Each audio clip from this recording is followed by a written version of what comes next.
Hello gang, and welcome to Displaying-Model-Behaviour, the Earth's mightiest video podcast. It's time once again to talk about the only news that matters, and that's good news. And today's episode is brought to you by channel members Benjamin Oakley, Beautiful Tomorrow TV, Greg Harris, and Luis Ballesteros.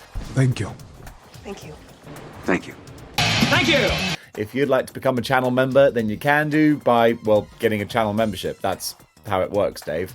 But if you do that, then you can help support the channel and also take part in the daily live streams that we do. Just this week, we had the Model Behavior pub quiz, we had a discussion on the Jim Lee X-Men, we had a Godzilla King Kong deep dive, and we put action figures on trial. So if you want to be a part of the community, you can do by getting a channel membership. In the meantime, we've got a big show, which is going to include stories on the brand new Scarlet-Spider, the weekly comic book top 10, and the new Doom the Dark Ages. But before we get to that, there's a whole lot of other news to talk about. So let's talk about it.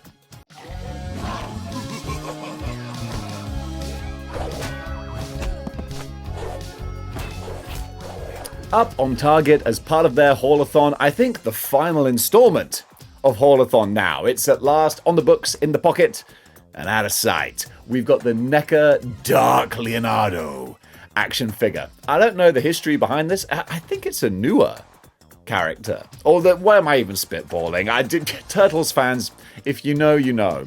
And I think there are dark versions of all the Turtles, or at least I've seen concept art of them. This Leonardo, I actually think looks really fun.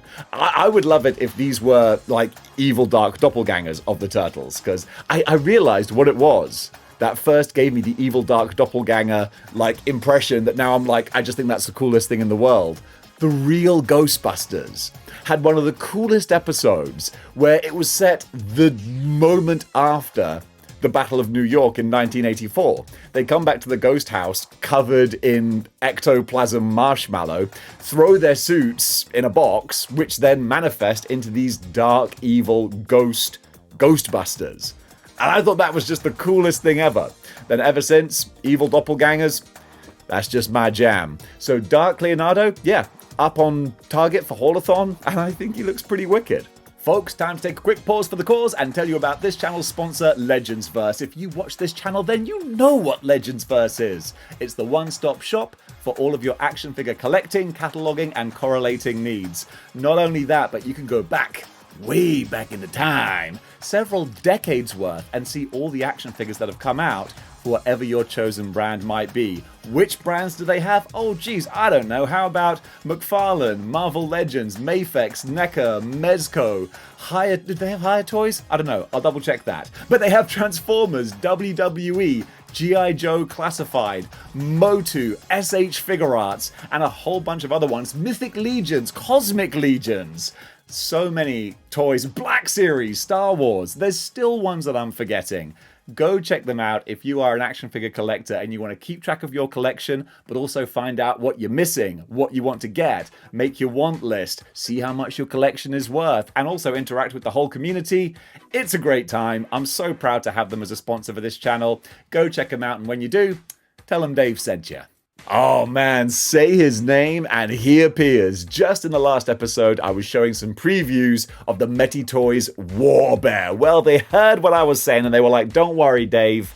We got all the info and all the pictures and oh my goodness, just look at this boy.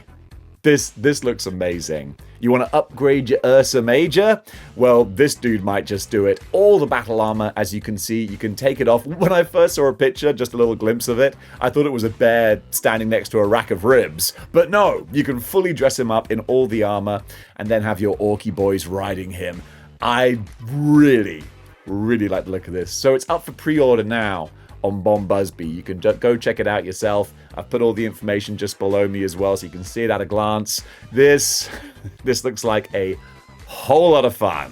I'd imagine someone probably like The Amazing maybe will have a review of him probably up tomorrow, knowing how quickly he gets his hands on figures. And when he does, I'd be interested to see it, because this might be one of the biggest favorites of the year. People love big bears, and this one might be the best one yet. For you Transformers fans who don't mind going above and beyond and a little bit outside the box, for your action figure collecting, we have this stunning looking Giant Legion Devastator in what I would call kind of like real world colors, I guess. I wonder if there is a specific term for this, because Devastator's been recolored various different times. I remember there was a bright yellow one for was it like a Takara Tomy reference. You know what, Dave? Don't talk about stuff you don't understand. Just show the pretty pictures, okay? That's what you're here for. Shh, shh, shh, shh. So this is my kind of ideal looking Devastator, where it's just detailed enough to look real, but also not so over detailed that it gets messy. This is just, oh, by heck, this is gorgeous. So I'm going to try and find out as much information as I can. It's all in Chinese, I do believe. But I'm going to do some auto-translating. Any useful info I have, I'll put down below for you. But just looking at the images, this, oh my goodness, I can hear it. Prepare for extermination. Dinobots, y'all better run and hide, because you got jobbed out in the movie, and this guy, he's going to eat your lunch. Man, yeah, I'm so glad I don't collect Transformers, because if I did, I would have to add this to the collection, and I can only imagine the price sticker on this. Let's see if I can find it by the time I do the edit. Gang, before we go any further, if you'd like to press that like button, it would really help me out. Or if you're enjoying this, Lord help ya, then maybe you could subscribe as well. Gotta get those algorithm numbers up. Thank you so much for your support. Alright, go on. Off you go. There's more toy news that way. Storm Arena continuing to crush it with their fighting figures. Not Street Fighter this time. We're going over to the anime Baki Hanma with the Yujiro Hanma action figure. This, yeah, it looks like more 1/12 scale Storm Arena, which, having judged by the Street Fighter figures, is no bad thing. They're gorgeous, they're glorious. I've not watched Baki Hanma, but I know it has a huge big following, especially in the model behavior community. A lot of people on the Facebook page have been talking about this guy, and I can see why. He looks amazing, just so much fun. So he's going to be released around about the fourth quarter of this year. So not too long to wait either. And if he's in line with the Street Fighter figures, then he's probably going to be about $25, $26, $27. South of $30, I would imagine, if they keep in line with what they've been doing already. So that in itself is pretty darn great for what they're offering here. So if you Baki Hanma fans, this one might just be a no-brainer.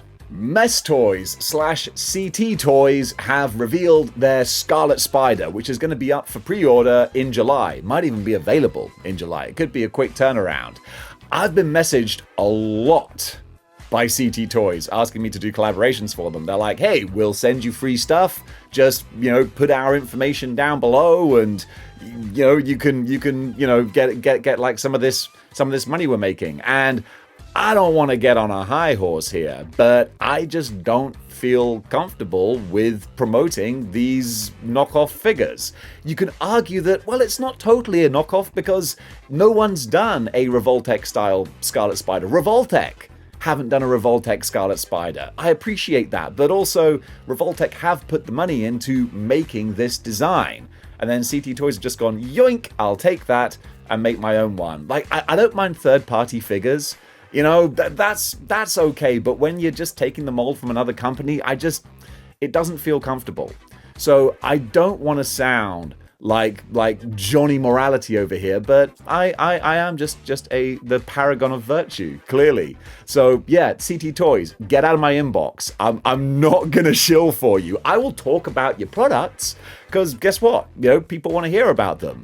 But you're not going to see me being like, hey folks, CT Toys sent me this figure and it's so good and you should buy it down below, because homie don't play that. But nonetheless, it looks good. I like the look of it, but I'm torn, man. What do you guys think? It's a really interesting debate to always have about these knockoff companies. Comment below and let me know, because I'd be genuinely interested to hear what you have to say. Operation Monster Force have some new pre-orders up on Big Bad Toy Store. We have got the pre-order alert for the Big Bad Workshop Operation Monster Force 1/12 scale Season 0 Phantom Core and Apophysis Legion action figures. Whew, that was a mouthful. And these are going to be a shelf full. Just take a little look at the pretty pictures for your consideration. If you want to go for legit real-world looking military figures, well, these actually seem pretty darn accurate to me. I mean, granted, I am not the person to come to for military accuracy. Honestly, I do sometimes wonder what I am the person to come to, but that's not important. But also, if you want to get a bit more fantastical, of course, this is Operation Monster Force. So they've got some of the grimmest, grossest, gnarliest looking zombie faces this side of The Walking Dead. So you can have your display looking however you want. And honestly, I'm really impressed with the sculpts on these Operation Monster Force figures. I always am. Right there with G.I. Joe Classified, Valorverse, Operation Monster Force. It's like the holy trinity of your military action figures, each one specializing a bit in their own area. You got G.I. Joe Classifieds for the more comic book fantasy side. You got Monster Force for the grim, gnarly horror. And then you got Valorverse for like the more realistic military stylings, again with some larger-than-life features. All those three together, they just make beautiful music. Go check these out on Big Bad Toy Store. Now this goes to show there's something for everything, and guess what? I say it all the time here on Model Behavior. We don't do kink shaming, alright? If you want to get some big, busty, furry action figures, you know what? More power to you. Do what makes you happy. And I'm saying that because I look at these and go, I could totally buy some of these figures. I think they look amazing. So Mezco HK posted these figures over on Instagram. So these are the Aoshima Bunka Kyozai Co. Limited model kits. And when I say model kits, normally they are just like build a figure, put all the figure pieces into place. So these are obviously on display maybe at Shizuoka Toy-Con last week. I'm not too sure, but what we can see is that these probably will be available for pre-order quite soon, most likely on 5K Toys. When they get the full pre-order details, of course I'll be posting them here. In the meantime, we got some fun, ridiculous, larger-than-life, big, curvy, thick wolf women pictures, and that's the name of this episode.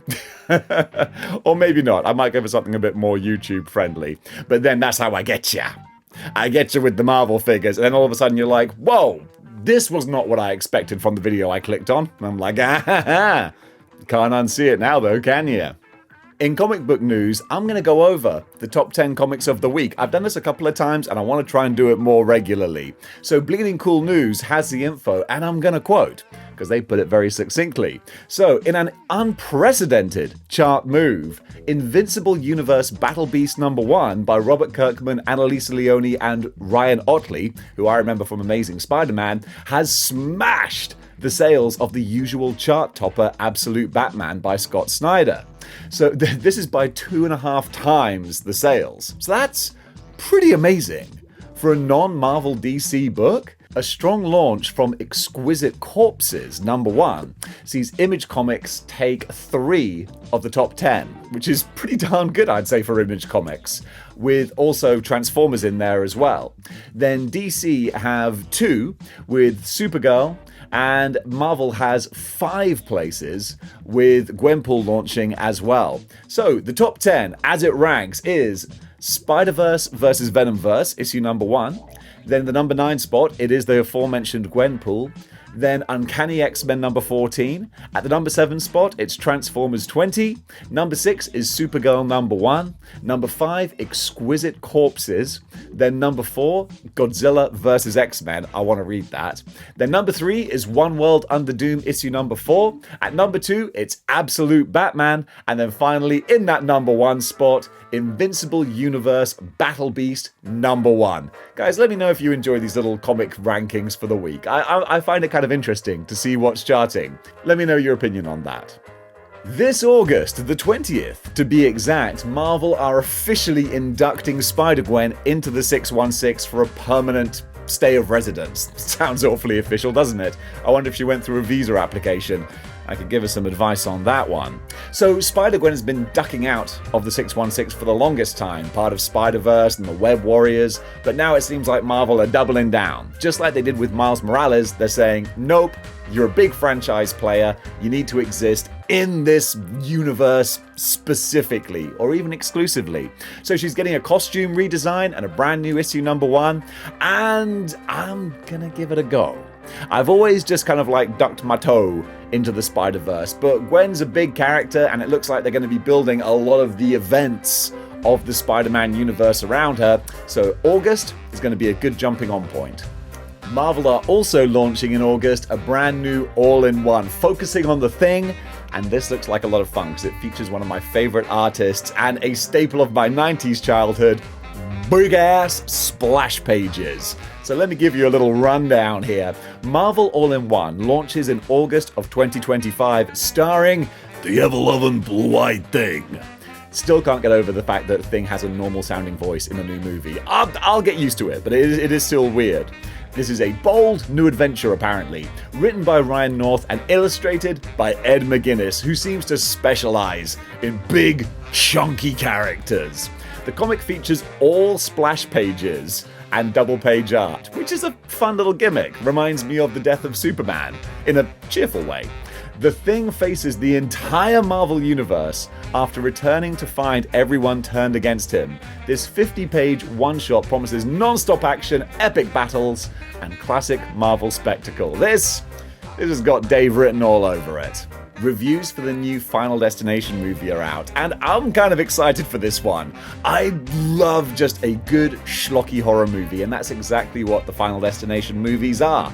I got so much anxiety just from watching the trailer for the new movie. And I know most normal people, most functionally cognitive human beings might be like, why? Why do you want to give yourself anxiety? Especially someone like me who suffers from anxiety. Well, maybe it's because you control this anxiety by choosing to engage in it. But watching that first trailer with the dude mowing the lawn during the barbecue and all these different sharp objects and spiky things just begging to horribly injure someone, I'm like, I can't bear to watch, but I can't turn away. And that's what Final Destination is all about. And by the looks of the reviews that are coming in, Bloodlines is a darn good time. So you can sign me up. I'm going to be watching it, well, as soon as I get the chance. Living in the middle of nowhere, movie theaters are not actually nearby. But this, genuinely, I might make a mission to go and see, because it looks like it's going to be a lot of fun. In Artist Alley, huge shout out to Toroyo, whose artwork is this brilliant combination of like Disney-style characters, but then with the comic book flair as well. You smoosh them together, and you get what looks like artwork from a Saturday morning cartoon that I wish existed. Go give them a follow. Today's cosplay cover artist is Missy Lee. Go give her a follow on Instagram. She's doing amazing stuff. Also looks like she's a gamer as well, with the Twitch streaming and all that kind of thing. So whether it's comic books, action figures, or video games, this creator's gonna have you covered. And folks, that does it for Good News for today. Thank you for watching, and what did you think about the items covered? Comment below and let me know. And if you'd like to support the channel and keep me alive, then you can do by getting yourself a Model Behaviour channel membership. And by doing that, you get to take part in the daily live streams that I do for channel members. As I said at the start, just this week we were talking about kaijus, and we had an episode all about Jim Lee X-Men. We had an episode that was a channel quiz. We just have a good time. It's nice. We sit, we chat, we hang out, we get to know each other. It's a lovely little community. I'm glad to have everyone be a part of it. So thank you everyone who's a part of the Model Behaviour community. You guys are keeping the channel running, and I'm very, very grateful for that. Because believe you me, CT Toys aren't paying for this thing, I'll tell you that much. Gang, thank you so much for watching, and until next time, keep displaying model behaviour. Hit that like button and subscribe. Now that I'm living back home, all I hear is my dad saying, Dave, I was watching a YouTube video and they keep saying, have you hit that like button? Why haven't you hit the like button yet? Are you saying that, Dave? And I'm like, well, yeah, but it gets obnoxious after a while, Dad, and I don't want to be obnoxious. And he's like, well, no, but still, tell everyone to hit the like button. So, Dad, this one's for you. Okay, guys, if you hit that like button, you'll make my dad very happy, because at the moment he has a 43-year-old son living at home talking about toys in the attic, and I don't think any of us envisioned that. But here we are. Gang, thank you for watching, and until next time, keep displaying model behavior.